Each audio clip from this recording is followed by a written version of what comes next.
이제 하나님의 말씀 나누죠.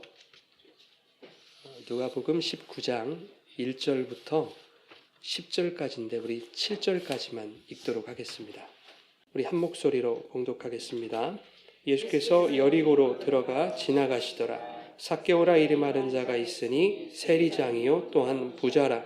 그가 예수께서 어떠한 사람인가 하여 보고자 하되 키가 작고 사람이 많아 할 수 없어 앞으로 달려가서 보기 위하여 돌무화과 나무에 올라가니 이는 예수께서 그리로 지나가시게 됨이로라. 예수께서 그곳에 이르사 쳐다보시고 이르시되 삭개오야 속히 내려오라. 내가 오늘 내 집에 유하여야 하겠다 하시니 급히 내려와 즐거워하며 영접하거늘 무사람이 보고 수군거려 이르되 저가 죄인의 집에 유하러 들어갔도다 하더라. 아멘. 하나님 아버지와 예수 그리스도로부터 오는 은혜와 평강이 오늘 이 예배 가운데 여러분 가운데 함께하기를 축원합니다. 오늘은 삭개오 이야기 세 번째 시간입니다. 마음이 상한 자를 고치시는 주님이라는 제목으로 말씀의 은혜를 나누겠습니다. 사실 오늘 설교를 다음 주 분량까지 했어야 맞습니다. 그래서 하나의 설교를 준비하다 보니까 오늘 설교 처음과 끝이 조금 어색할 수도 있겠습니다. 그러니까 여러분들이 그걸 감안해 주시고 오늘 설교는 다음 설교와 연결되어 있다 이 생각하시고 들으시면 좋겠습니다. 너무 길어서 이게 잘랐습니다. 제가 퀴즈 하나를 내볼까요? 재미가 없는 사람이라 이런 거 잘 안 하는데 그래도 한번 도전해 보려고요. 성경 인물 중에 장사를 가장 잘하는 사람이 누굴까요? 넌센스입니다. 아니 그렇게 말씀하시면 너무 재미가 없고요. 사라입니다. 사라. 삭개오일 줄 알았죠? 네, 사라. 얼마나 물건에 자신이 있으면 사라니까 다 사는 거죠. 근데 경상도에 가보니까 사라보다 장사를 더 잘하는 사람이 있었어요. 이름이 뭘까요? 힌트, 아나니아. 삽비라. 삽비라. 다 사는 거예요. 근데 종종 이 사라와 삽비라가 장사하는 곳에 찾아와가지고 물건을 안 사고 골탕만 먹이는 사람이 있습니다. 살까 말까 고민하는 사람. 내가 사갈까 말까. 뭐요? 사가랴. 이걸 사가랴 말이야. 고민하는 사람, 골탕 먹이는 사람. 근데 사가랴와는 다르게 사라와 삽비라가 아주 좋아하는 최고의 고객님이 계신데 그 이름이 아까 나왔잖아요. 삭개오. 내가 삭개오. 그래서 삭개오라는 거예요. 이 퀴즈에서 삭개오는 장사하는 사람들한테 가장 인기 있는 그런 사람이었어요. 그런데 현실에서는 다릅니다. 2000년 전 유대 땅에서는 정반대였어요. 남녀노소를 불문하고 모든 사람이 경멸하고 또 증오하는 인물이 바로 삭개오였습니다.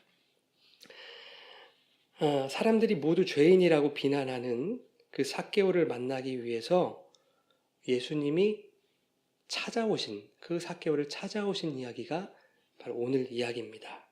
삭개오에게 예수님의 관심이 집중되고 있는 이야기가 오늘 본문의 이야기입니다. 기독교인들에게 삭개오 이야기는 매우 친숙합니다. 그렇죠? 유치부 때부터 어른 때까지 참 많이 들으셨을 거예요. 저도 어렸을 때부터 제가 다닌 교회에서 이 삭개오 본문을 가지고 몇 번 설교를 들었나 한번 헤아려 보니까 최소 10번 이상 들었습니다. 많게는 한 20번 정도 들었던 것 같아요. 이토록 예배나 부흥회 혹은 수련회에서 삭개오 본문을 많이 그리고 자주 다루는 것은 그만큼 이 본문이 중요하기 때문입니다. 물론 모든 성경이 하나님의 감동으로 된 것이기 때문에 어느 것 하나 중요하지 않은 본문이 없습니다만은 오늘 삭개오 이야기가 특별히 중요하다고 제가 그렇게 생각하게 된 이유는 이 본문이 삽입되어 있는 그 위치가 의미하는 구속사적 의미가 대단히 중요하기 때문입니다.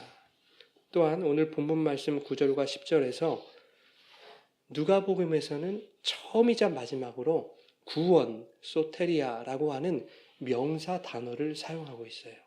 단 한 번도 사용하지 않다가 이 명사, 구원이라는 단어를 처음이자 마지막으로 사용하고 있습니다. 그것뿐만 아니라 이 구원하다라고 하는 소조라고 하는 동사를 계속해서 사용해 오다가 오늘 이 본문을 마지막으로 사용하지를 않아요. 그래서 뭔가 이 부분이 중요하겠다라는 생각을 했습니다. 오늘 본문은 예수님이 갈릴리에서 예루살렘으로 향하시는 누가복음 9장 51절부터 19장 27절까지의 예루살렘 여행 기사의 끝자락에 위치하고 있습니다. 그 이후에는 어떤 얘기들이 이루어지죠? 예루살렘 입성하시고 잡히시고 죽으시고 부활하시고 승천하시는 이야기가 이루어지는 거죠. 자, 예수님이 예루살렘에 입성하시기 직전에 이 구원이라고 하는 소테리아, 명사형 단어를 처음이자 마지막으로 사용하셨다. 그리고 마지막으로 이 구원하다, 소조라는 동사를 사용하셨다. 이것이 무슨 의미일까요? 그것은 주님이 그동안 말씀하시고 가르치셨던 모든 것들의 핵심이 바로 구원에 관한 것이었다라는 것을 바로 오늘 본문을 통해서 명확하게 드러내시고 싶으셨던 것입니다.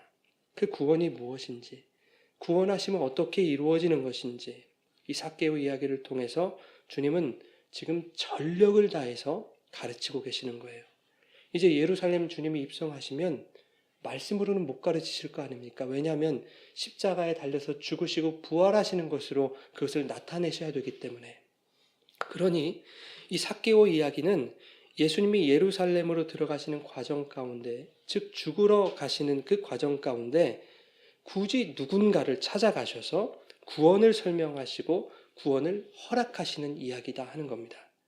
내가 너를 만나는 것이 구원이고 그 구원은 네가 하는 것이 아니라 내가 하는 것이며 이제 오늘 너와의 사건 이후에 예루살렘으로 내가 들어가서 십자가에서 죽고 부활하는 것으로 그 구원을 증명하겠다라고 하는 그러한 의도가 깔려 있는 것이 오늘 본문의 위치가 의미하는 구속사적 의미다라는 것입니다. 여러분, 삭개오 하면 뭐가 떠오르십니까? 키가 작은 거, 뽕나무. 보통 그렇게 우리가 떠올리지 않습니까? 작은 키에도 불구하고 뽕나무에 올라가서라도 예수를 보고자 했던 그 열심과 의지, 여러분 이런 것들이 떠오르세요? 그가 뽕나무에 올라가지 않았다면 그는 과연 예수를 만나지 못했을까? 어땠을까요? 여러분 생각해 보십시오. 삭개오가 예수님을 보기 위해서 뽕나무에 올라가는 것을 결심했을 때 예수님은 그렇게 자신의 핸디캡을 극복하려는 삭개오의 노력과 의지에 감동하셔서 혹은 그 열심을 보시고서 그래서 삭개오를 만나주신 것일까요? 아니라는 것을 제가 말씀드리려고 하는 거예요. 그런데 대부분 그렇게들 알고 계시더라 하는 겁니다.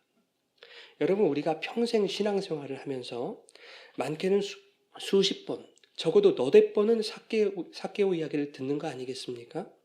이렇게 자주 듣는 삭개오 본문을 통해서 우리가 주님이 가르치시는 그 진리를 깨닫지 못하고 다른 것을 깨닫게 된다면, 예를 들어서 삭개오처럼 자신의 결핍과 약점에도 불구하고 뽕나무에 올라가서라도 주님을 봐야 되겠다는 그러한 신앙의 열정과 열심을 보인다면 주님이 만나주실 거야.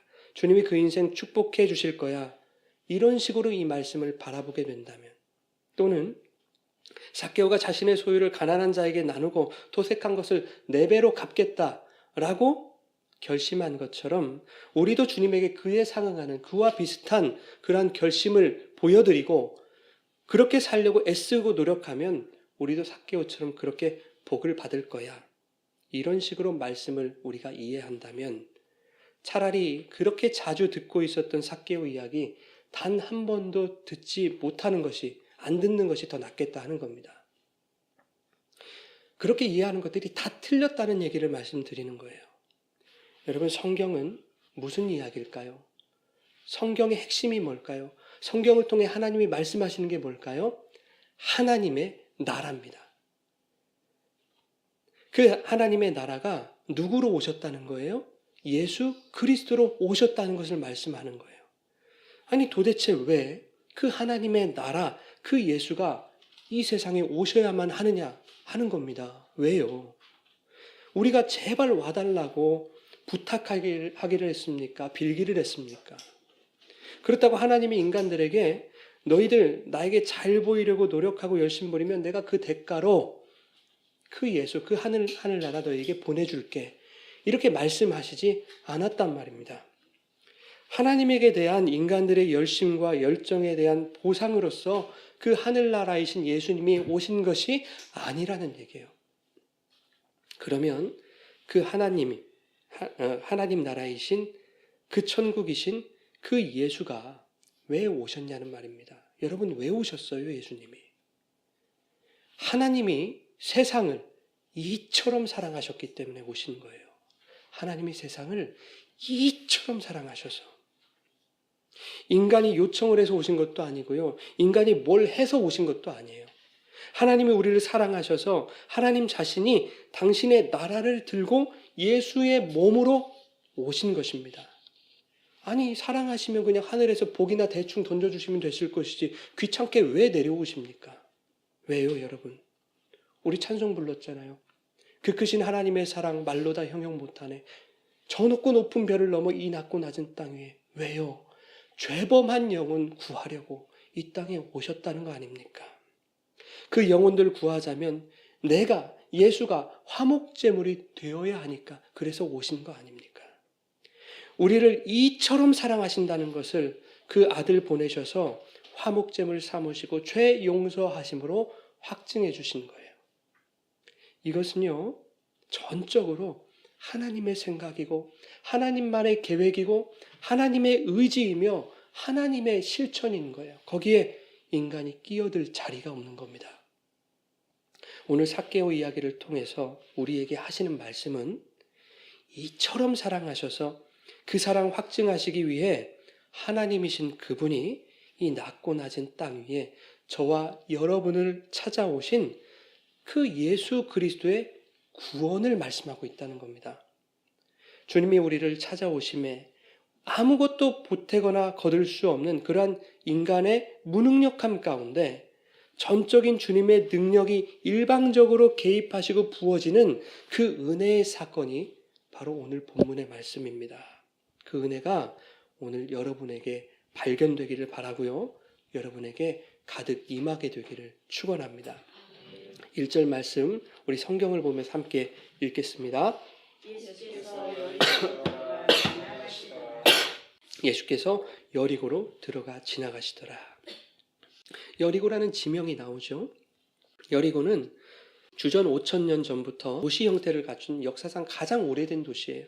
유다 광야에 있는 땅이었음에도 불구하고 낙원의 도시라고 불린 만큼 그렇게 살기가 좋았던 땅이 바로 여리고였습니다. 얼마나 좋았던지요. 그 당시 헤롯 왕가 있지 않습니까? 헤롯 왕가가 거기에 겨울 왕궁을 지었어요. 그러니까 뭐라고 해야 될까요? 별장같이 그렇게 지어놨습니다. 그 여리고에는 뭐가 있었냐면 극장도 있었고 경마장도 있었고요. 전차 경기장이 있었어요. 마치 로마를 연상케 하는 그런 분위기 아닙니까? 그 정도로 발전된 도시였습니다. 사사기 1장 6절에 보니까 여리고를 뭐라고 표현해놨냐면 종려나무의 성읍이다 이렇게 불렀어요. 그만큼 수목이 자라기 좋았던 땅이라는 거겠고 그만큼 물이 풍성했다는 겁니다. 이스라엘은 물이 부족한 나라였거든요. 근데 여리고만큼은 사시사철 생수가 끊이지 않는 그런 지역이었다는 겁니다. 이 외에도 여리고는 상업의 중심지였고요. 또 국경도시였는데 국경도시니까 많은 나라들이 이렇게 밀집해 있지 않겠습니까? 이집트라든지 팔레스타인이라든지 또 시리아라든지 아라비아라든지 이런 나라들이 이렇게 모여 있는데 그 사이에서 통로 역할을 하는 그런 나라였고 그러다 보니까 중요한 무역의 거점이었습니다. 돈이 모이는 곳이었고 그래서 화려하고 풍부한 도시가 바로 여리고였어요. 여리고에 돈 많은 사람 많았어요. 여러분 선한 사마리아에 비유해서 여리고에 집단적으로 거주했던 사람들이 누구예요? 제사장들이었잖아요.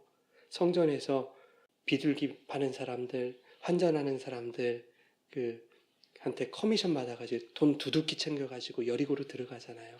여리고는 돈이 많은 지역이었어요. 그만큼 또 부패하기도 했습니다. 이렇게 화려하고 풍부한 도시다 보니 로마는 이 도시의 장점을 살려서 뭐 하고 싶었을까요? 더 많은 세금을 챙기고 싶었던 거예요. 그래서 여리고에는 관세를 받는 세무서가 있었습니다. 거기에는 세금 징수원이었던 세리들이 있었고 그들을 관리하는 세리장이 있었습니다. 그 세리장이 오늘 본문 말씀의 삭개오입니다.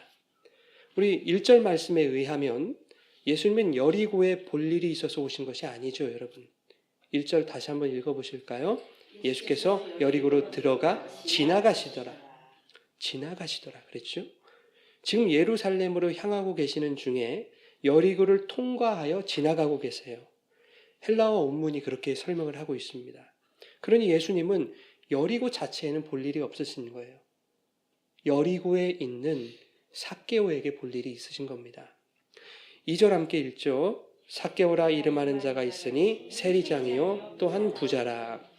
헬라어 성경에 보면 우리 개역 성경에 빠진 단어가 하나 있습니다. 이두라고 하는 단어인데 이 단어는 보라, 보십시오 이런 뜻입니다. 이 단어가 8절에도 나와요. 어떻게 나오냐면 삭개오가 예수님께 주여 보십시오 이렇게 말하죠. 예, 보십시오 그 단어입니다. 그러니 성경이 지금 2절 말씀에 뭐라고 말씀하는 거냐면 보라, 삭개오라는 자가 있다. 그러니 그를 주목해봐라 라는 겁니다. 예수님도 지금 그를 주목하고 있다라는 뜻입니다. 그런데 삭개오가 어떤 사람이냐면 세리장이요 부자더라 하는 겁니다. 여러분 당시에는 빈부격차가 엄청나게 심했습니다. 생활고뿐만 아니라 부자들의 갑질과 횡포에 시달려야 했던 그런 시대였습니다. 부자들은 대부분 로마와 결탁한 자들이었어요. 그러니 백성들이 부자를 좋아할 리가 없겠지요. 그 중에서도 세리는 최악이었습니다. 일반 백성들과 가장 긴밀하게 관련되어 있는 그런 일을 했기 때문에요. 무슨 일이요? 세금 걷는 일. 로마가 1년에 한 번씩 성인들에게 세금을 부과하는데요. 이것을 또 세리가 부과했습니다.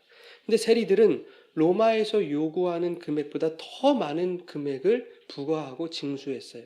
차익을 챙겼던 거예요. 그렇게 힘없고 돈 없는 불쌍한 백성들의 피땀이 서려 있는 쌈짓돈을 착복했습니다. 그러니 사람들이 세리를 향해서 허가받은 도둑이다, 너희는 강탈자다 이렇게 얘기했단 말이죠. 오죽하면 유대 속담에 산 중에는 사자가 있고 성 중에는 세리가 있다 이렇게까지 말했겠습니까? 유대인들에게 있어서 세리는 사람도 아니었던 거예요. 두려움의 대상이었고 그냥 죄인이었던 겁니다. 그런데 설상가상으로 삭개오는 세리장이었습니다. 세리장은 헬라어로 아르키텔로네스라고 합니다. 아르키텔로네스. 우두머리를 뜻하는 아르코 그리고 세리를 뜻하는 텔로네스가 합쳐진 거예요. 그러니 유대인들이 세리를 뭐라고 여겼다고요? 죄인이라고 여겼는데 죄인의 우두머리. 그러니까 삭개오는 뭔 거예요? 예, 죄인 중에 괴수라고 생각했던 겁니다. 죄인 중에 괴수였던 거예요. 지금 예수님은 그 죄인 중에 괴수를 만나기 위해서 여리고를 통과하여 지나가고 계시는 것입니다. 여러분 여리고는 해수면보다 250m가 낮아요. 세상에서 가장 낮은 지역이 바로 여리고입니다. 근데 반면에 예루살렘은 해발 760m란 말이죠. 그러니까 예루살렘과 여리고의 고도차는 약 1km 정도가 나요. 상당히 많은 차이죠. 자, 여리고는 모든 것이 풍성하고 낙원으로 불려질 만큼 그렇게 살기 좋은 화려한 곳이었어요. 그러나 세상에서 가장 낮은 곳에 위치한 곳이었습니다.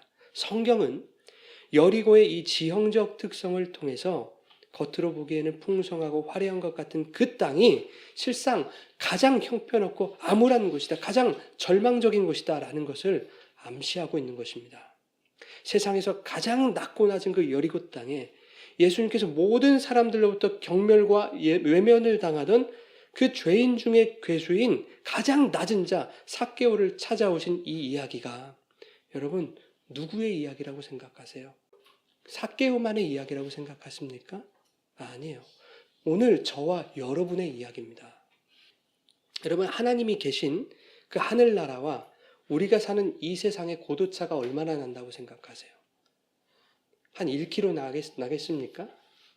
한 10,000km 정도면 뭐 적당하겠습니까? 물론 비유적인 표현이겠습니다만 여러분 그 측정이 되겠습니까? 불가능한 것이죠. 많은 사람들이 이 낮고 낮은 세상에 살면서 야 우리 경제 성장했다고 또 과학과 문명 발전했다고 의학의 질이 높아졌다고, 그렇게 우리 사는 세상 살기 좋은 세상 됐다고 그렇게 얘기들을 합니다. 정말 여러분, 우리 사는 세상이 살기 좋은 세상 된 게 맞습니까? 살기 좋아진 그 세상에서 내가 남들보다 더 떵떵거리면서 살기 위해 우리는 얼마나 많은 것을 가지려고 합니까? 예수 믿는 사람들이요? 더 심하지 않습니까? 예수 믿는 그 신앙을 동원해서 예수 믿으면 더 준대. 이 교회 안에서도 하나님 나에게 더 은혜를 집중해 주셔야 돼. 얼마나 욕심꾸러기들이 많은지 모르겠어요. 상대방의 등허리를 밟고서라도 내가 더 높이 올라가야 하고, 머리채를 잡아 뜯어서라도 내가 한 발 더 앞으로 나가야 하고, 내가 올라가고 내가 앞서가는 것에 걸림돌이 되는 자들은 모두 죄인 취급해버려요. 이 세상이 그렇다고요. 저와 여러분도 그렇다고요. 정도의 차이만 있을 뿐이지. 우리가 살아가는 이 세상이 정말 살기 좋은 그런 세상 맞냐는 거예요. 여러분, 오늘날 이 세상에서 살아가는 모든 사람들이 세리의 모습으로 살아가고 있는 거 아십니까?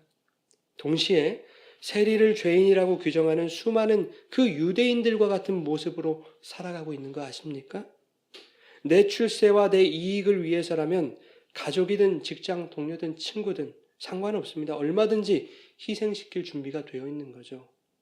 경쟁사회에서 어쩔 수 없다고 이렇게 말하면서 미안하게 됐다고 하면서 얼마든지 희생시킵니다.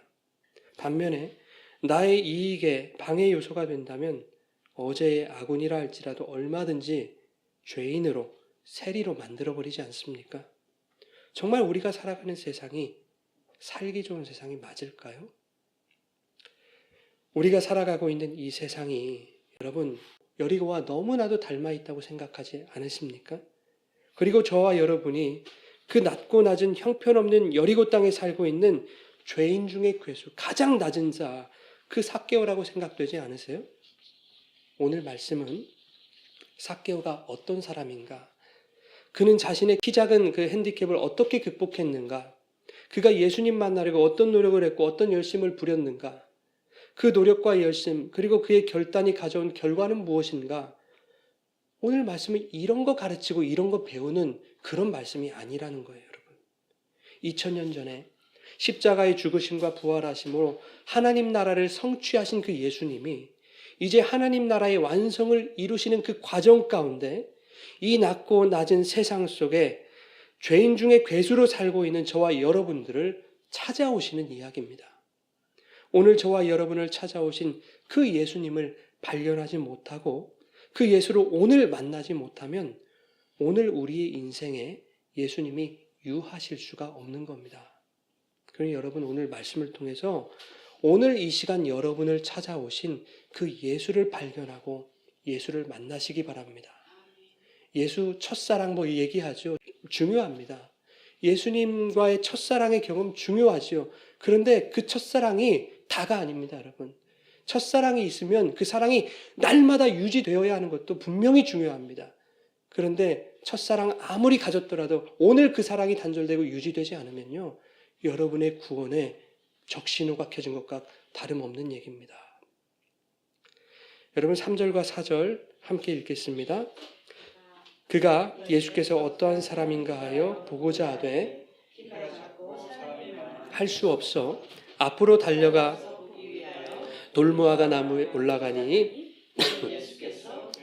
지나가시게 되밀어라. 아멘. 지난주에 3절 말씀 우리가 간단히 살펴봤죠. 삭개오는 예수님이 여리고 근처에서 맹인 바디메오를 고치신 사건에 대해서 아마 들었을 거예요, 소문으로. 그 예수님이 이제 여리고로 들어오셨다라고 하는 소식도 이미 들었을 겁니다. 그래서 그 예수님이 어떤 분인지 보고 싶었던 거예요. 예수님 곁에는 항상 무리들이 있었거든요. 그들은 예수님의 기적 행함이 마냥 신기했던 사람들입니다. 그 중에는 행여나 내가 그 기적의 대상자가 되지 않을까 그렇게 기대하면서 예수님을 따라다닌 사람들도 참 많았을 거예요. 여리고 사람들도 마찬가지였습니다. 저 예수가 신통방통한 능력으로 병도 고치고 귀신도 쫓아낸다더라. 야, 신기하다. 호기심이 막 발동했겠죠. 야, 혹시 예수한테 가면 우리도 고침받고 우리의 가족도 나음을 입고 우리의 문제도 해결되는 놀라운 기적이 일어나지 않을까? 라는 기대를 가지고 예수 앞에 나간 자들이 얼마나 많을까요? 그들이 예수를 바라보는 시선은 온통 신기함과 호기심, 그리고 인간적이고 육적인 그 세상적인 문제와 결핍을 해결하는 기적에 있었습니다. 그러나 삭개오는 달랐어요. 그가 예수를 보고자 한 것은 호기심이 아니었습니다. 신기함이 아니었습니다. 예수를 만나서 세상적이고 인간적인 것들을 얻어보고자 했던 것도 아니었습니다. 지난 시간에 우리 3절 말씀 보면서 보고자 하되 이거 살펴봤죠. 무슨 단어가 있었습니까? 보고자 하되 에이도 보다라는 단어와 제테오 찾다라는 단어였어요. 이 제테오 간절히 찾는 거 아니었습니까? 간절히 찾고 구하고 간절히 갈망했다는 뜻이었잖아요. 이 표현을 문법적으로 보니까요, 미완료형을 사용했어요. 무슨 뜻이냐면 예수를 간절히 보고자 했던 것이 단발성이 아니었다는 거예요. 예전부터 계속 보고 싶었고 지금도 보고 싶고 앞으로도 계속 보고 싶을 거예요. 계속적이고 반복적으로 예수를 갈망했다는 겁니다. 다른 사람들과는 다른 갈망이었어요. 다른 기대였단 말이죠. 자기 자신도 정확히 알지 못하는 영혼의 깊은 갈망이 있었습니다. 어떤 갈망이었는지, 또 왜 그토록 예수를 보고자 했는지, 그 마음은 또 어디서 온 것인지 우리가 이제 그것을 살펴보려고 합니다. 여러분, 우리가 처음부터 예수 믿으면 구원받는 거 알고 예수 믿었습니까? 무슨 말이냐면 믿음이라는 것을 내 마음대로 내가 만들어서 내가 가지게 되었냐라는 말이에요. 여러분 그렇습니까? 아니죠. 마태복음 16장에 보면은 베드로가 이렇게 고백하시오. 주는 그리스도시요 살아계신 하나님의 아들이십니다. 이게 기독교의 믿음의 고백 아닙니까? 그 고백을 듣고 예수님이 하신 말씀, 야, 그 믿음의 고백 누가 가르쳐줬니? 누가 가르쳐줬다고요? 혈육이 아니라고 했어요. 하늘 아버지께서 알게 하셨다고 말씀하지 않습니까?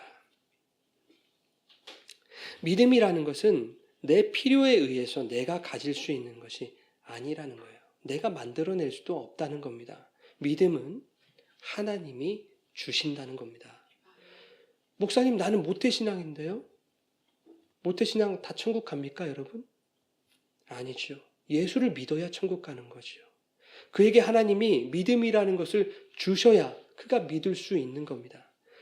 지금 내가 교회 다니니까 내가 예수를 믿고 있다고 생각해요, 사람들이. 내가 입술로 예수를 믿는다고 고백하니까 나에게 믿음이 있는 것 같지요.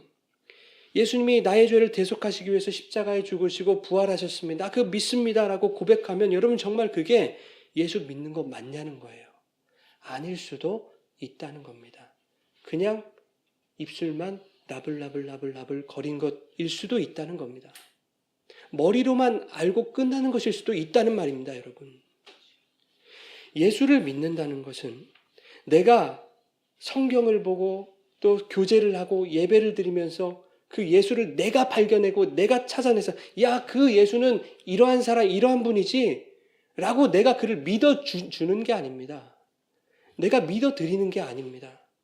믿음은 그 예수가 나를 찾아내시고 그 예수가 나를 발견하셔야 그 믿음이 우리에게 주어지는 거예요. 잠언 20장 27절에 이렇게 돼 있어요. 사람의 영혼은 여호와의 등불이라서 사람의 깊은 속을 살핀다. 이렇게 말씀해요. 사람의 영혼은 여호와의 등불이래요. 그래서 사람의 깊은 속을 감찰하시는 거예요. 우리가 미처 깨닫지 못하는 우리의 깊은 속, 우리 심령 속에 있는 그 깊은 그 무엇인가를 우리 안에 있는 영이 살피신다는 거예요. 우리는 몰라요. 그런데 하나님의 영이 우리 안에 들어오셔서 그것을 살피신대요. 하나님의 영이 우리 안에서 뭔가를 알게 하시고 깨닫게 하시는 거예요. 뭘 깨닫게 하실까요?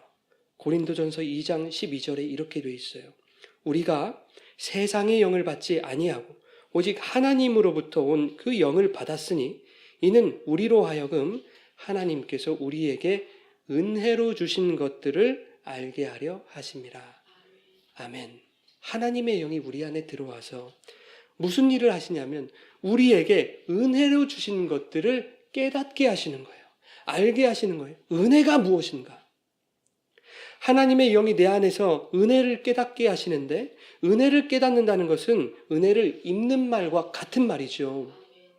그러면 그 은혜의 본질은 뭐예요? 그 은혜가 목적하는 바가 뭡니까, 여러분? 에베소 2장 8절에 너희가 그 은혜에 의하여 믿음으로 말미암아 구원을 얻었으니, 이것이 바로 은혜의 본질, 은혜의 목적 아닙니까? 믿음으로 말미암는 구원. 그러면 은혜에 의한 믿음으로 말미암는 그 구원은 누가 받는 거죠, 여러분? 죄인이 받습니까? 의인이 받습니까? 잘 이해하셔야 돼요. 의인은 구원을 못 받아요. 의인인데 왜 구원을 받습니까? 죄인이 구원받고 의인이 되는 거예요, 여러분. 그러니까 그 은혜의 구원은 죄인이 받는 거예요. 정리하면 이렇게 돼요.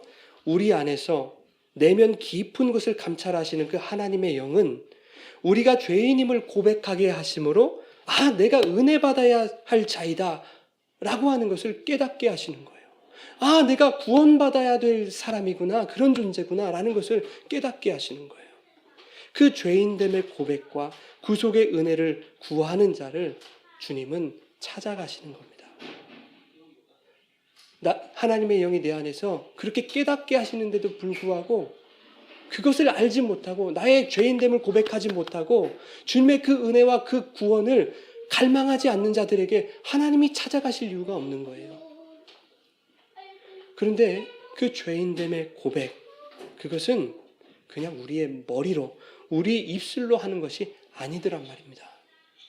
근데 많은 사람들이 머리로 이해하고 입술로만 그냥 고백하는 거예요. 뭔지도 모르고 말이죠. 1932년도에 발행된 말씀과 생활이라는 신학지가 있어요. 거기에 보면 이건희라고 하는 신학자가 이렇게 썼습니다. 당시는요, 1930년대니까 신학자가 많이 없었을 시대입니다.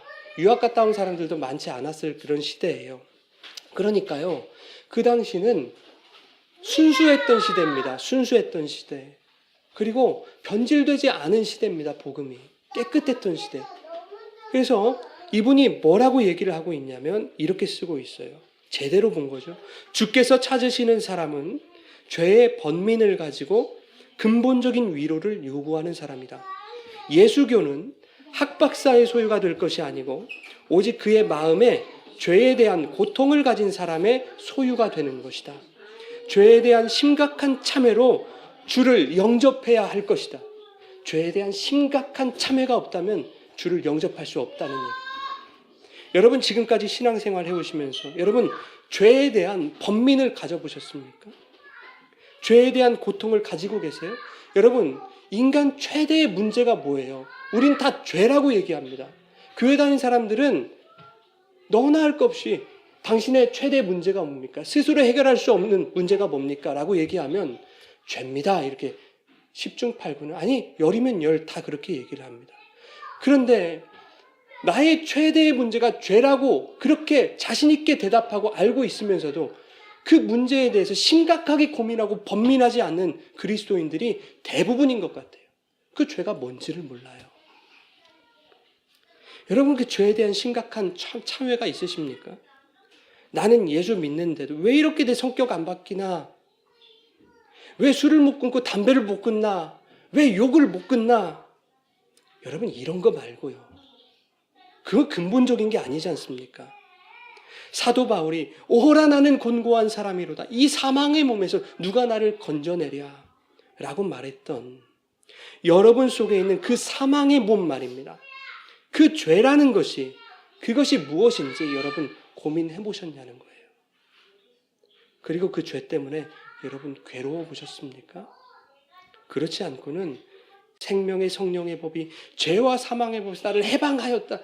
여러분 이렇게 말할 수도 없는 것이고 그것을 느낄 수도 없는 것이고 그것을 누릴 수도 없는 거예요. 그냥 머리로만 알고 입으로만 말하는 겁니다.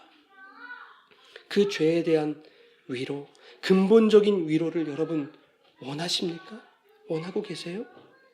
그냥 속상한 일 생겼을 때 그냥 주님이 위로해 주실 거야. 기도하면 돼. 여러분 그런 위로 말고요.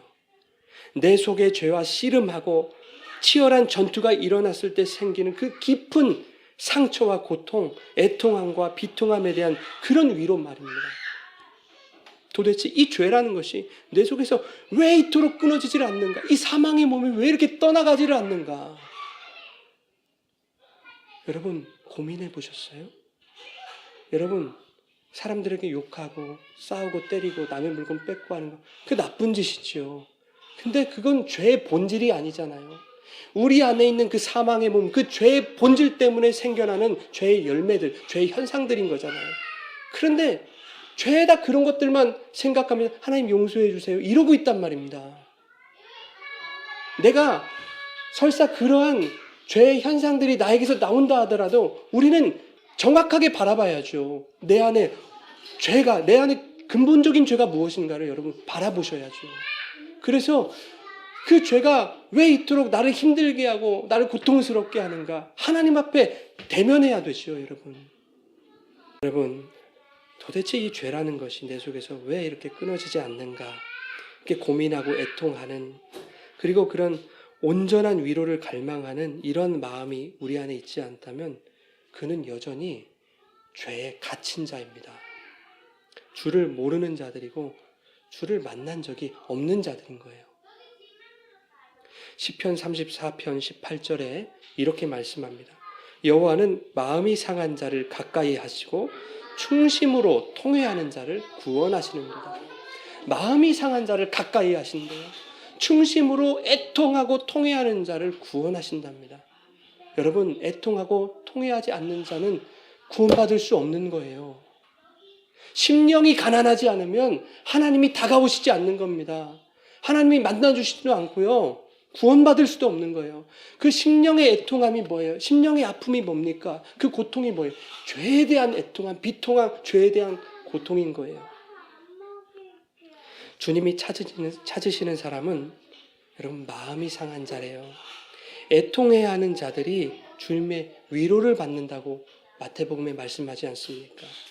죄의 중함을 알고 그 죄 때문에 어찌할꼬 눈물을 흘리며 그 죄의 근본적인 문제가 해결되기를 갈망하는 자, 그 자가 바로 세리장 삭개오였던 거예요. 여러분, 삭개오는 자신이 죄인임을 알았습니다. 영혼의 깊은 곳에서 올라오는 그 두드림이 무엇인지를 깨달았습니다. 삭개오는 많은 돈으로도 높은 직책으로도 온전한 위로와 만족을 얻지 못했어요. 오히려 잃은 것이 더 많았지 않습니까? 사내들인에 의해서 유대 시민권을 박탈당했고요. 세리는 죄인과 창기와 함께 죄인의 대명사가 되어버렸지요.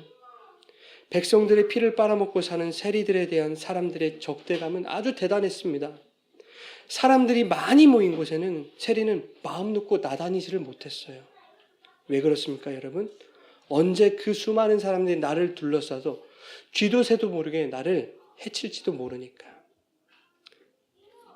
더구나 키가 작은 삭개오라면 더더욱 그렇겠죠, 여러분. 오늘 말씀 3절과 4절에 우리가 아까 읽었습니다마는 삭개오가 예수님을 보고 싶었지만 키도 작고 사람도 많아서 할 수 없이 앞으로 달려가서 돌무화과 나무에 올라갔다 이렇게 말하죠. 단순히 자기가 세리장이니까 사람들이 나 싫어하니까 안 비켜줄 테니까 그래서 뛰어가서 무화과 나무 올라간 거 아닙니다.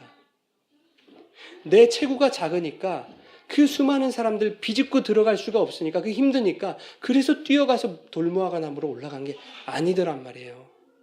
왜 그랬습니까, 여러분? 예수를 보고 싶은데 내가 저 무리 속으로 뛰어들어가면 죽을 것 같은 거예요. 저 무리에게 갇혀서 언제 내 목에 칼이 꽂힐지 모르는 겁니다. 그래서 그 무리를 피하려고 냅다 달린 거예요.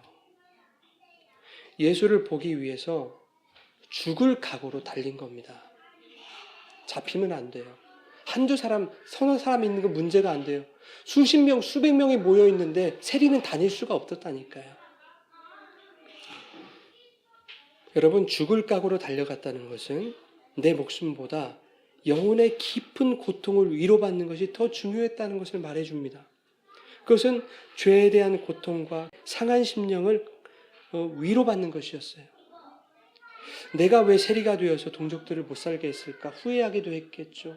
가슴 아프기도 했겠죠, 여러분.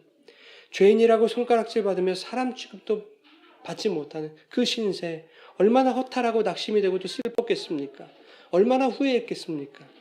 근데 여러분, 이런 것들은요, 본질이 아니라는 거예요. 현상에 지나지 않습니다. 냉정하게 말하면 여러분, 이 모든 것들은 이제까지 삭개오가 부자 되려고 다 감당해 왔던 거예요. 자기가 감당할 수 있었던 겁니다.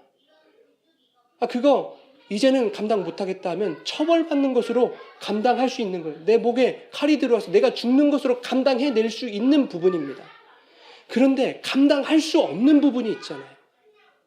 죄에 대한 부분. 그것은 그가 감당할 수 없는 거예요. 스스로 감당하지 못하는 것.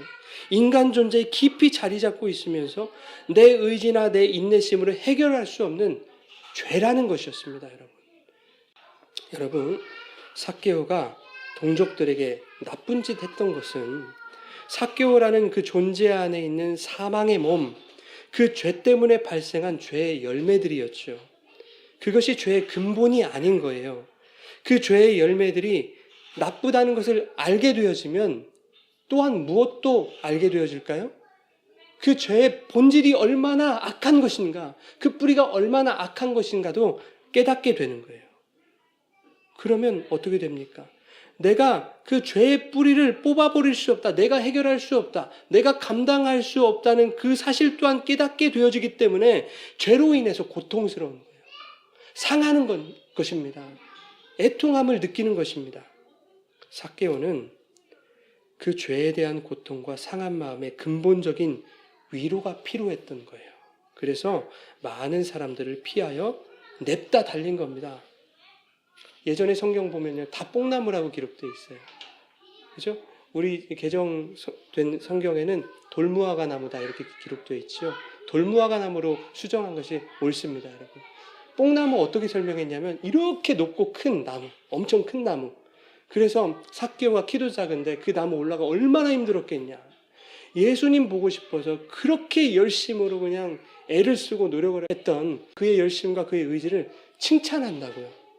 많은 해설서나 예전의 주적들을 보면. 이게 다 아니라는 거예요, 여러분. 돌무화과 나무는요, 키가 큰 나무가 아니었어요. 아이들도 쉽게 올라갈 수 있는 작은 나무였습니다. 그런데 잎이 옆으로 무성하게 뻗치는 그런 나무였어요. 당시에는 여리고 마을 안에 돌무화과 나무를 심지 않았습니다. 이런 잎이 무성한 나무 심지를 않았어요. 왜 그러냐면 미관상 좋지 않기 때문에 이 마을의 아름다움을 해친다고 해서 심지를 않았어요. 또 한 가지 이유는 뭐냐면 의식법이라는 것 때문에 심지 않았습니다. 의식법은 뭐냐면 당시에는 나무를 장막으로 생각했어요. 지배 개념으로 생각했단 말입니다. 그런데 이 장막 아래서 부정한 일이 벌어졌을 때 그 부정함이 나무가 아우르는 범위에 속한 모든 사람에게 옮겨진다고 생각했어요. 그래서 이 나무의 가지들이 내가 소유한 땅을 벗어나면 그 가지치기를 해주느라고 정신이 없는 거예요. 그러니까 이런 나무는 심지 말자. 마을 안에는 심지 말자. 멀리 떨어진 곳에 심자. 그렇게 생각했대요. 그러니까 분명한 것은 돌무화과 나무의 경우에는 적어도 마을에서 50규빗이 떨어진 곳에서 심었다는 거예요. 50규빗이면 최소한 200m거든요, 여러분. 자, 그러니 마을 입구나 경계에서 최소 200m를 가야 돌무화과 나무를 볼 수 있었다는 거예요.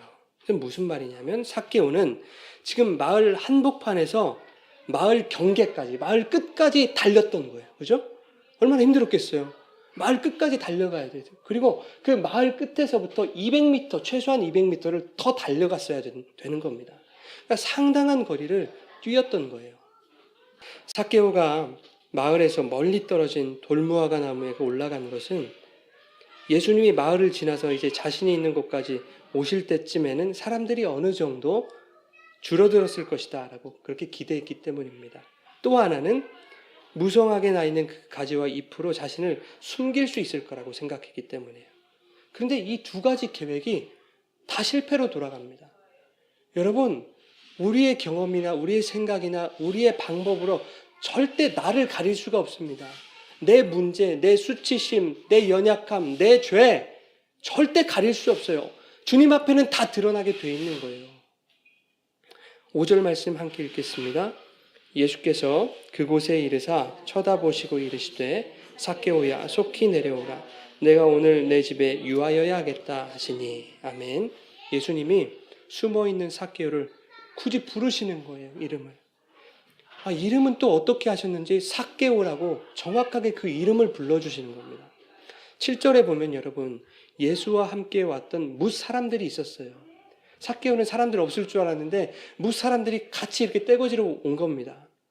그 뭇 사람들은요, 예수님이 삭개오의 이름을 부르시는 것에 대해서 꽤 불쾌하고 거북했을 거예요.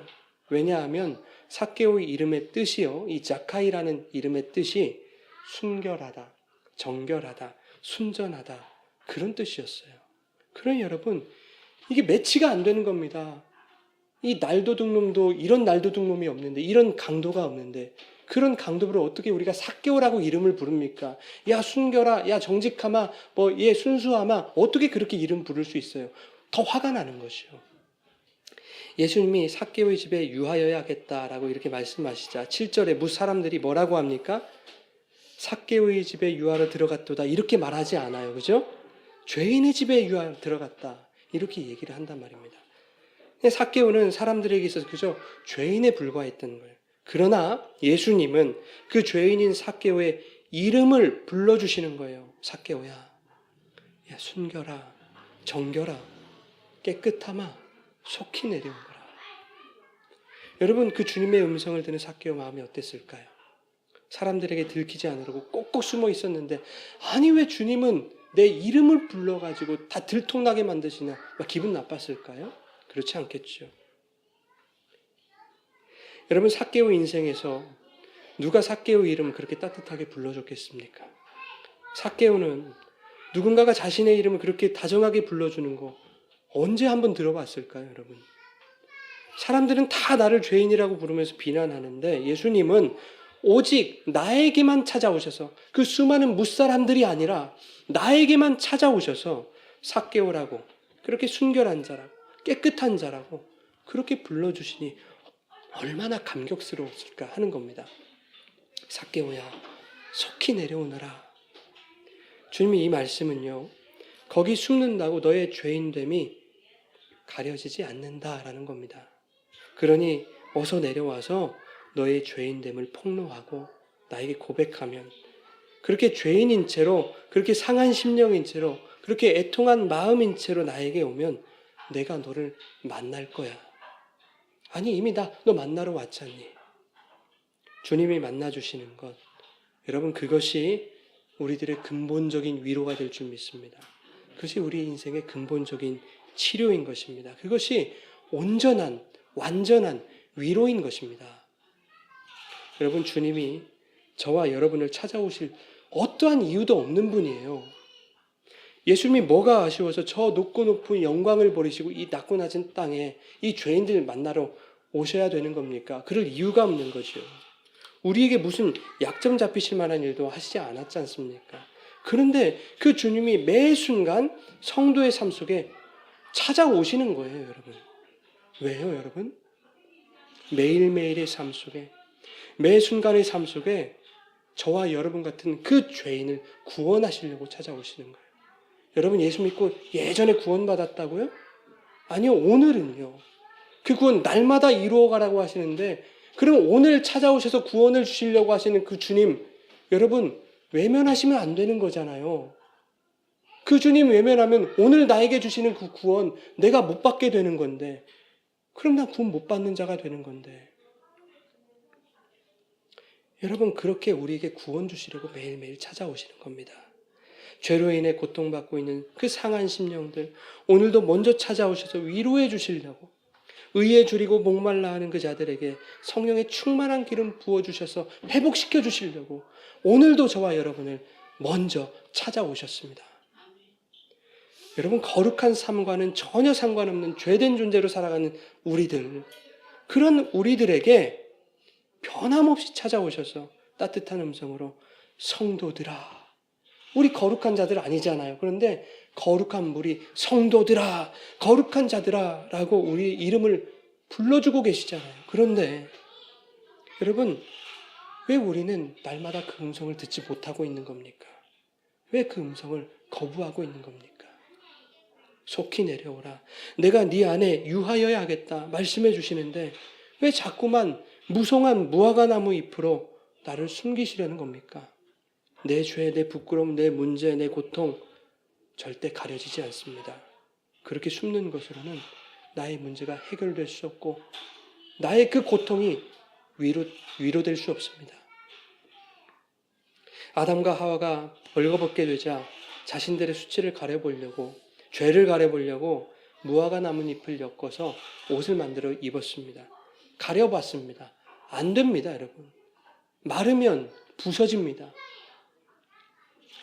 하나님이 가지고 지어서 입혀주시는 그 근본적인 해결 없이는 여러분 온전한 해결이 이루어지지 않는 것입니다.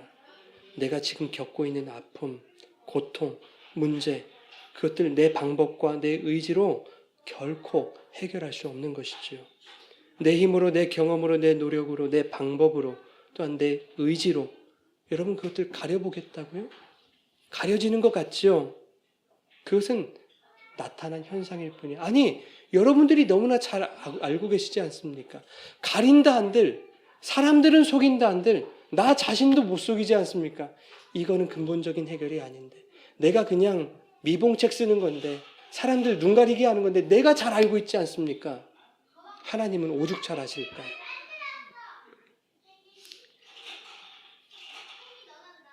여러분, 근본적인 문제, 나의 죄인됨을 고백하고 나를 부르시는 주님께로 내가 내려가지 않으면 절대 해결될 수 없습니다. 위로받을 수 없습니다. 여러분, 하나님께서 여러분의 심령 속에 당신의 거룩한 영을 부어주셨습니다. 그 영은 계속해서 주님의 은혜를 가르쳐 주시고 계세요. 그 은혜 앞에 우리가 죄인인 채로 나오기를 원하고 계십니다. 삭개오의 모습으로, 세리의 모습으로 그렇게 나오기를 원하십니다. 아무것도 할 수 없다고 두 손 두 발 들고 그냥 냅다 달리는 거예요, 여러분. 여러분의 돌무화과 나무로 달리는 것이 아니라 예수 그리스도 십자가 앞으로 여러분 달려가시기 바랍니다. 전력으로 질주하세요. 곁눈질하지 마시고 그냥 주님 앞에 곧장 가십시오. 그럼 그 주님은 이미 그 자리에 찾아오셔서 여러분 기다리시고 맞이해 주실 것입니다. 아들아, 딸아, 너의 그 아픔과 너의 그 문제와 너의 고통, 너의 그 애통함과 비통함, 너의 그 근본적인 죄의 문제 내가 이미 다 끌어안고 십자가에서 내가 죽었노라. 이제 너에게 구원을 허락하겠노라. 여러분, 그 주님의 음성을 오늘 들으시기 바랍니다. 그래서 진정한 위로와 만족이 여러분에게 주어지기를 주님의 이름으로 축원합니다. 우리 주신 말씀 놓고 함께 기도하겠습니다.